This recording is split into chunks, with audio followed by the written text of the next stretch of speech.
అణగారిన వర్గాల అభివృద్ధి జరిగిన రోజే అంబేద్కర్ ఆశయం నెరవేరుతుందని రామాయంపేట సీఐ వెంకటరాజగౌడ్ అన్నారు. రామాయంపేట మండలం సుత్తార్పల్లి గ్రామంలో అంబేద్కర్ జయంతి వేడుకలు ఘనంగా నిర్వహించారు. అంబేద్కర్ జయంతిని పురస్కరించుకుని నూతనంగా ఏర్పాటు చేసిన అంబేద్కర్ విగ్రహాన్ని సీఐ వెంకటరాజగౌడ్, ఎస్ఐ బాలరాజు ఆవిష్కరించారు. అంబేద్కర్ అణగారిన కులంలో పుట్టి ఎన్నో అవమానాలు భరించి స్వశక్తితో పైకెదిగిన మహానీయుడు అని తెలిపారు. వారి ఆశయ సాధన కోసం ప్రతి ఒక్కరు కృషి చేయాలని పిలుపునిచ్చారు. ఈ కార్యక్రమంలో ఎస్ఐ బాలరాజు, తాజా మాజీ సర్పంచ్ సంధ్య ఉమామహేశ్వర్, మాజీ సెక్రటరీ పద్మా వెంకటస్వామి గౌడ్, అంబేద్కర్ యువజన సంఘం సభ్యులు తదితరులు పాల్గొన్నారు.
అంబేద్కర్ ఎక్కడ ఉండి చూస్తూ ఉంటాడు, కానీ మనం జై భీమ్ అన్నంత మాత్రాన అంబేద్కర్ సంతోషంగా ఉంటాడని నేను అనుకుంటలేదు.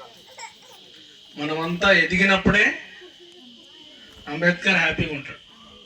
అంబేద్కర్ ఆశయం ఏంటి అంటే అణగారిన వర్గాలు ఎవడి మీద ఆధారపడకుండా ఎదగాలి, అవసరమైతే అణగారిన వర్గాలే మిగతా వాళ్ళకి దిక్సూచిగా ఉండాలి, దారి చూపించే స్థితిలో ఉండాలి, చుక్కానిలాగా ఉండాలి అనేది అంబేద్కర్ అసలైన ఆశయం.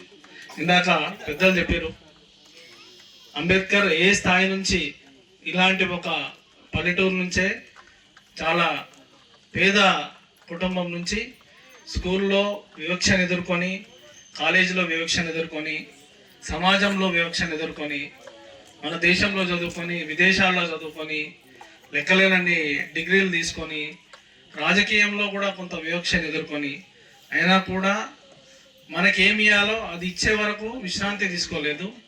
శాశ్వతంగా వెళ్ళే వరకు కూడా సమాజానికి తాను ఏమి ఇవ్వాలనుకున్నాడో దానికోసం ఒక జీరో నుంచి ఒక మహోన్నత శిఖరంలో ఎదిగాడు. ఆయన చరిత్రని మనం ఆదర్శంగా తీసుకొని ముందుకు, అంతేగాని మన ఇప్పుడు ప్రజెంట్ సమాజంలో జరుగుతుంది ఏంటంటే అంబేద్కర్ పేరు చెప్పి కూడా ఆయన ఆశయం దిశగా పోవట్లేదు. మనం విగ్రహాలు పెట్టుకుంటున్నాం, బాగానే ఉంది, అంబేద్కర్ని స్మరిస్తున్నాం, మనం గ్రూప్గా జమ అయినప్పుడు జేబీఎం అంటున్నాం, అంతా బాగానే ఉంది. కానీ మనం ఎదుగుతున్నామా? మనము అదే డిసిప్లిన్ తోటి ఉంటున్నామా? మనము మనకు మనంగా ఎదుగుతూ సమాజానికి ఏదైనా ఉపయోగపడుతున్నామా అనేది ఇవి చాలా ముఖ్యమైన విషయాలు. ఇవన్నీ సాధించినప్పుడే అంబేద్కర్ ఆశయము నెరవేరుతుంది. అంతే తప్ప మననెవరో వివక్ష చూపిస్తున్నారు, మననెవరో తక్కువ చేస్తున్నారు. నువ్వు చేయాల్సింది ఏంటంటే నువ్వు ఎదగాలి. ఫస్ట్ నువ్వు ఎదిగితే అందరు నమస్తే పెడతారు నీకు. కరెక్టేనా కాదా? ఫర్ ఎగ్జాంపుల్, నేను ఒక బీసీ కులంలో పుట్టిన, ఒక పేద కుటుంబంలో పుట్టిన, ఊర్లో మేము చిన్నగా ఉన్నప్పుడు మమ్మల్ని ఎవరు పట్టించుకోకపోయేవాళ్ళు కాదు. మామూలుగా ఒక కళ్ళు దుకాణంలో పనిచేసే కుటుంబంలో పుట్టిన నేను. కళ్ళు డిపోకి పోయేది, కళ్ళు అమ్మేది, కళ్ళు సీసాలు ఎదిరేది, ఇవన్నీ పనులు చేసేది మేము. అప్పుడు మమ్మల్ని ఎవరు పట్టించుకునేది కాదు. ఇప్పుడు ఈరోజు పోతే అందరు నమస్తే పెడతారు. ఎక్కడొచ్చింది ఆ గౌరవం మనకి? నేను కష్టపడి ఎదిగిన కాబట్టి వచ్చింది.